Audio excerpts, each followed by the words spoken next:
Il Nuovo Testamento inizia con il Vangelo secondo Matteo. Il Nuovo Testamento è la raccolta dei libri che la comunità cristiana, vissuta intorno a Gesù di Nazareth, ha prodotto nel giro di 70 anni e che ha raccolto insieme alla Bibbia ereditata dalla tradizione ebraica.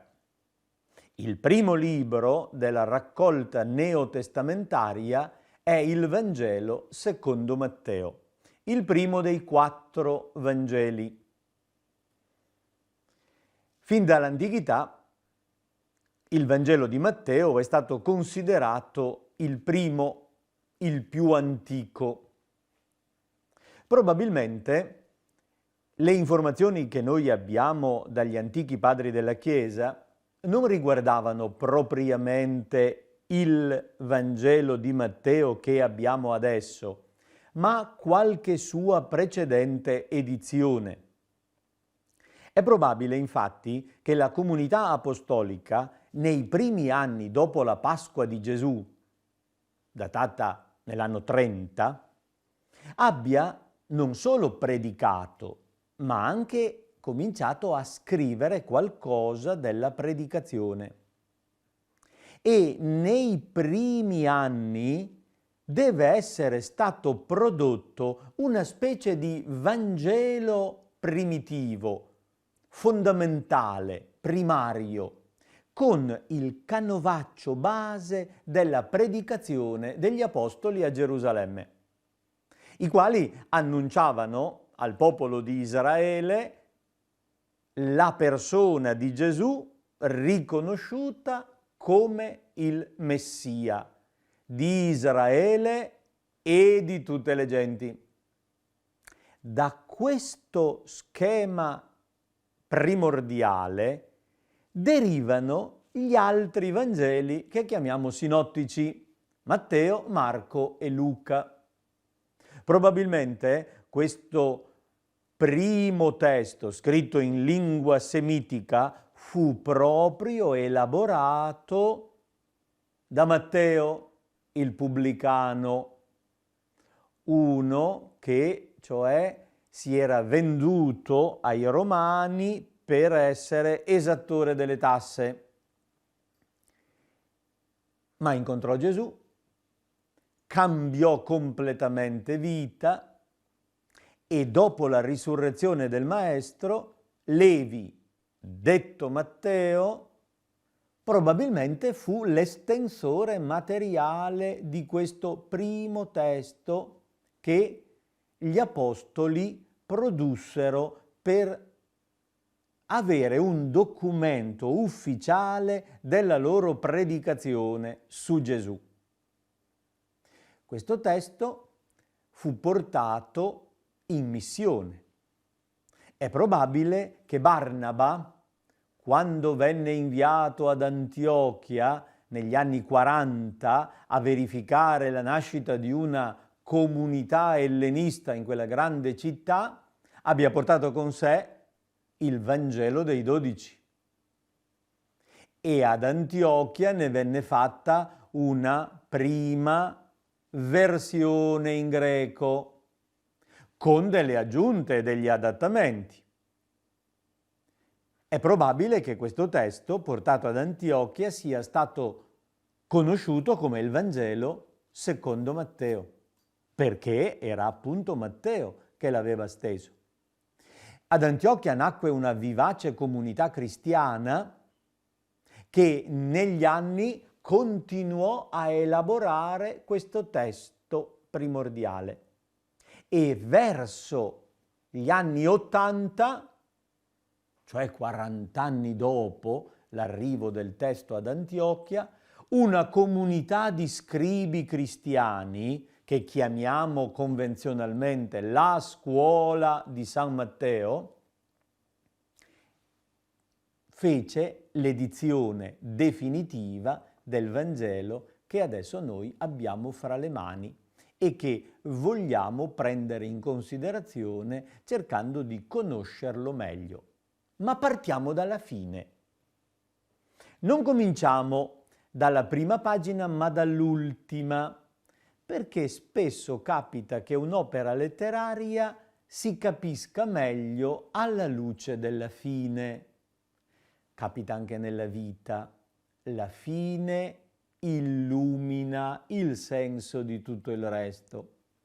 Fra l'altro, il Vangelo di Matteo termina in modo aperto, particolarmente interessante dal punto di vista letterario, cioè non c'è una vera e propria chiusura, ma il racconto rimane quasi sospeso ed è il lettore che deve immaginare la continuazione. Il primo Vangelo è di 28 capitoli, il più lungo di tutti. L'ultimo capitolo è dedicato agli incontri con il risorto.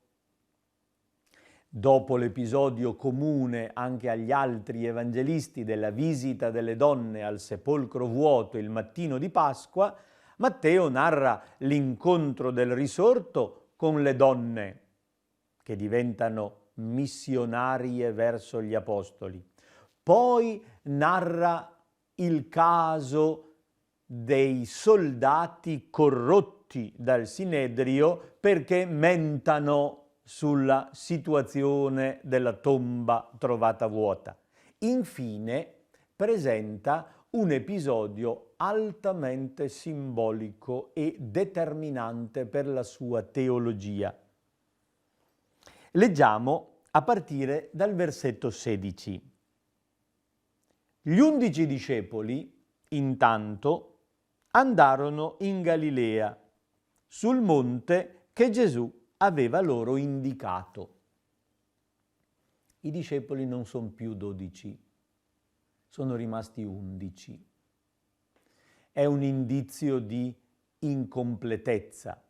C'è il dramma del tradimento di Giuda, uno del gruppo più stretto intorno a Gesù, ha tradito. Se n'è andato, è stato responsabile dell'arresto ed è tragicamente finito. Gli 11 obbediscono a Gesù. L'invito a tornare in Galilea non ha forse una valenza storica, quanto piuttosto simbolica. Dalla ricostruzione dei fatti sembra che gli apostoli siano rimasti a Gerusalemme dopo la Pasqua. A Pentecoste sono ancora lì e inizia la missione nella capitale di Israele. Ma il ritorno in Galilea ha una valenza simbolica perché la Galilea è la terra dei pagani. Il nome Galilea non era proprio in origine, ma un nome comune che indicava il distretto, la regione, la provincia, Galil, con la specificazione delle genti, Galil Agoyim, la Galilea delle genti. Lì iniziò la predicazione di Gesù. Quello è l'ambiente degli stranieri, dove gli ebrei abitavano, ma non erano la totalità della popolazione. Abitavano insieme ad altre popolazioni di altre razze e religioni. La Galilea, che è stato il punto di partenza della predicazione di Gesù, diventa l'ideale luogo di ritorno. Dopo la Pasqua, gli apostoli sono invitati da Gesù a ritornare in Galilea, a riandare alle origini, a ripensare tutto quello che hanno vissuto insieme col Maestro negli anni del suo ministero e andare nella vita comune in mezzo alla gente, anche in mezzo ai non ebrei. Il finale di Matteo è un finale di apertura. Apertura a tutte le genti. Il Messia, Gesù, non è riservato a Israele, ma è per tutti i popoli. Il monte ha nella simbolica biblica una valenza particolare. È la terra che si protende verso il cielo. La montagna è luogo simbolico dell'incontro fra l'uomo e Dio. L'uomo sale verso il cielo e il Signore scende verso la terra. Sulla montagna Mosè incontrò il Signore, lì fece alleanza, ricevette la legge e promise la fedeltà. A Matteo le montagne piacciono particolarmente e le evoca in alcuni passaggi importanti del suo racconto. Ricordiamo bene il discorso della montagna, la nuova legge, base della nuova alleanza. Tutto il racconto di Matteo termina su un'altra montagna. Una montagna che Gesù aveva loro indicato. Non vanno dove vogliono, vanno dove Gesù aveva indicato. Ed è un incontro teofanico, cioè dove Dio si manifesta. È la rivelazione definitiva di Dio nella persona di Gesù risorto. Quando lo videro si prostrarono, essi però dubitarono.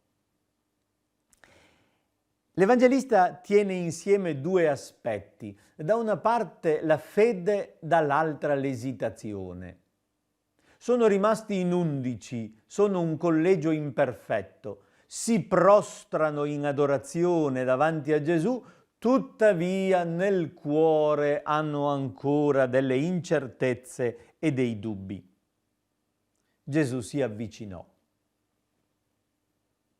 Il verbo avvicinarsi ha per l'Evangelista Matteo un rilievo particolare. È un verbo tecnico del linguaggio sacerdotale e indica il fatto dei sacerdoti che si avvicinano al mondo sacro, al divino. Capovolgendo l'immagine, Matteo adopera questo verbo per indicare il divino che si avvicina all'umano. È Gesù che si accosta ai discepoli, fa lui il passo verso i suoi, che sono prostrati, inginocchiati per terra in adorazione.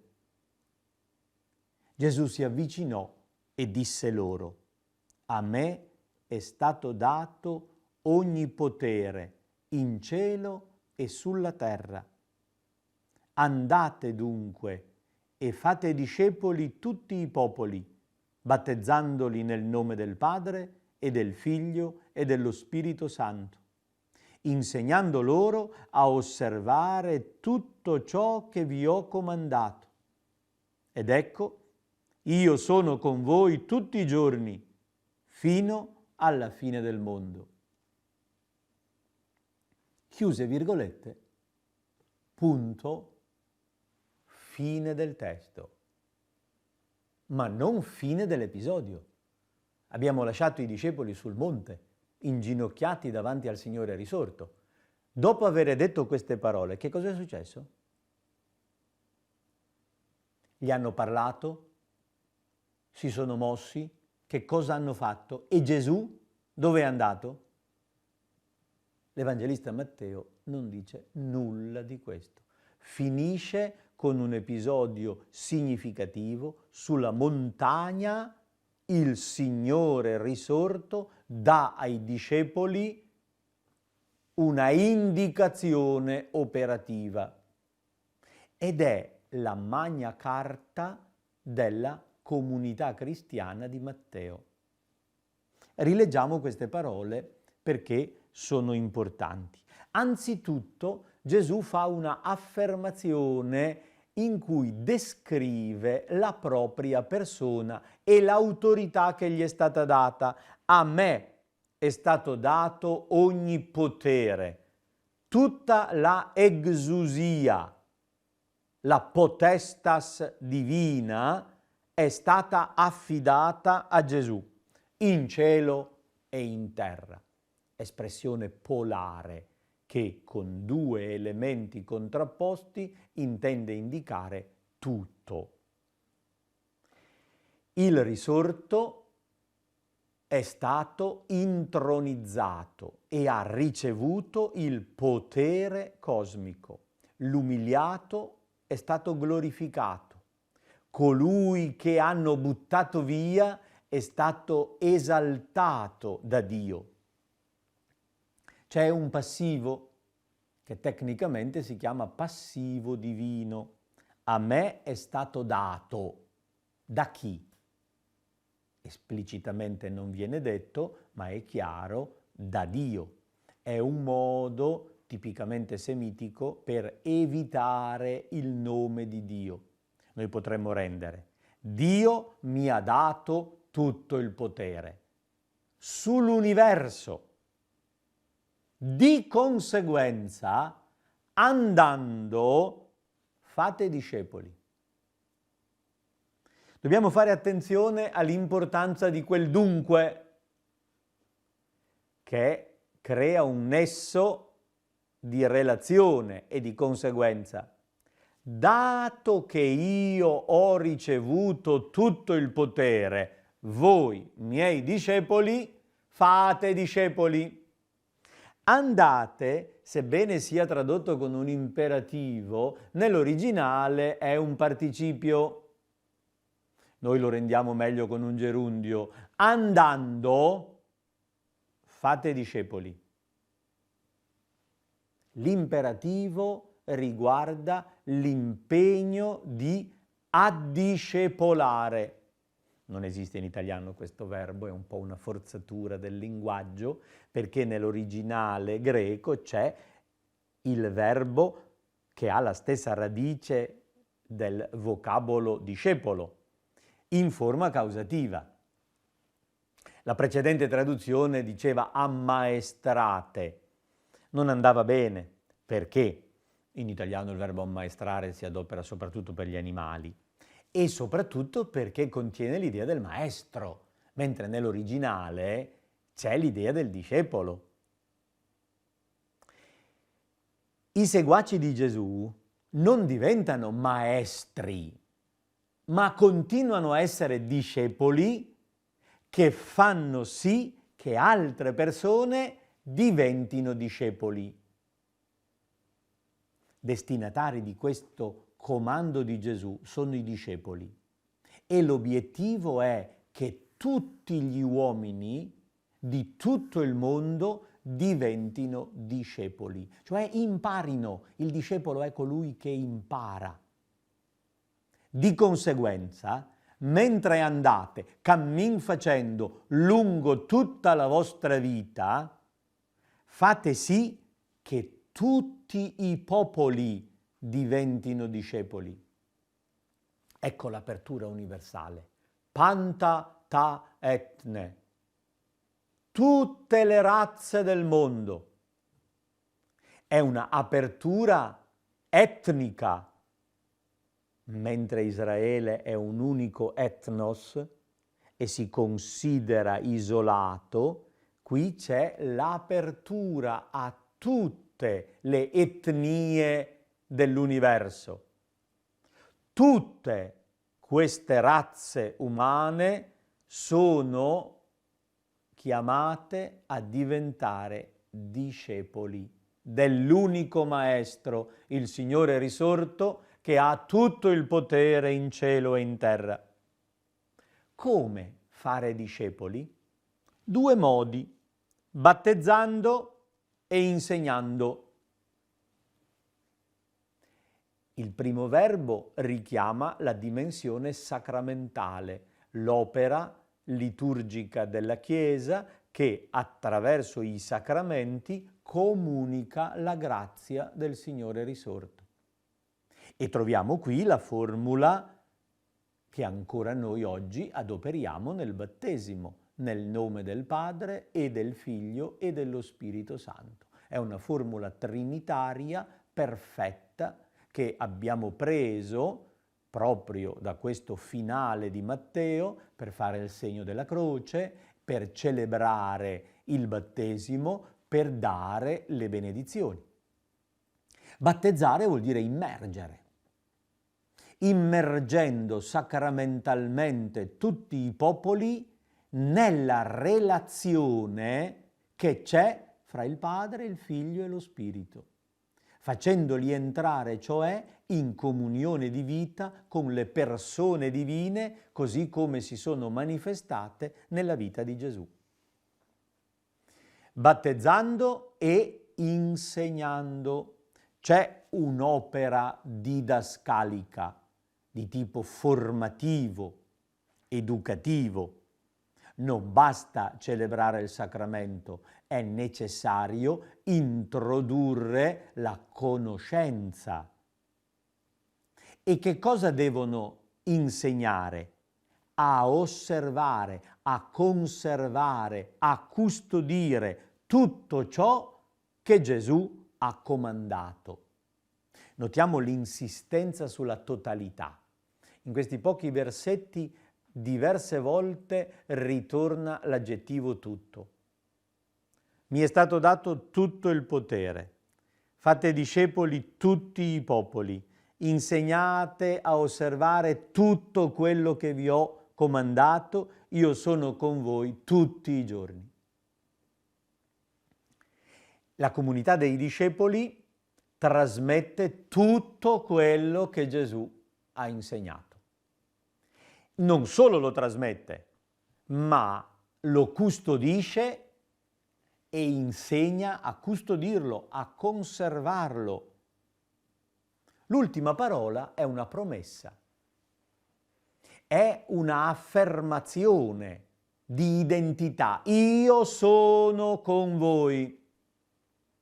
La formula io sono è molto importante. È il nome di Dio, è la rivelazione del nome di Dio fatto al Sinai a Mosè. Adesso Gesù si presenta come io sono. Non soltanto, io sono con voi. È la rivelazione del Dio con noi, quello che all'inizio era stato annunciato come l'Emmanuele. Io sono con voi. Gesù, riconosciuto ormai come Dio, in stretta relazione con il Signore Adonai, il Dio di Israele che si è rivelato al Sinai, è con la comunità, si identifica con il suo gruppo tutti i giorni, continuamente, in tutte le realtà quotidiane, nella Galilea di tutti i giorni, fino al compimento del tempo. È un altro modo per tradurre la fine del mondo. È il finale, il termine traguardo a cui tutto tende, è il compimento del tempo storico, della realtà di questo mondo, che è stata trasformata dalla presenza del Cristo. La comunità di Matteo vive e sperimenta con forza la presenza del Cristo risorto. Io sono con voi tutti i giorni. Questa comunione di vita apre alla missione. La Chiesa è di natura sua missionaria, verso la Galilea, verso le periferie del mondo, verso tutta la realtà. Tutti i giorni insegnando tutto quello che Gesù ha comandato. E l'obiettivo è diventare discepoli. Leggere il Vangelo di Matteo significa ancora una volta metterci alla scuola di Gesù, unico maestro, per diventare noi veri discepoli e aiutare altri a diventare discepoli come noi.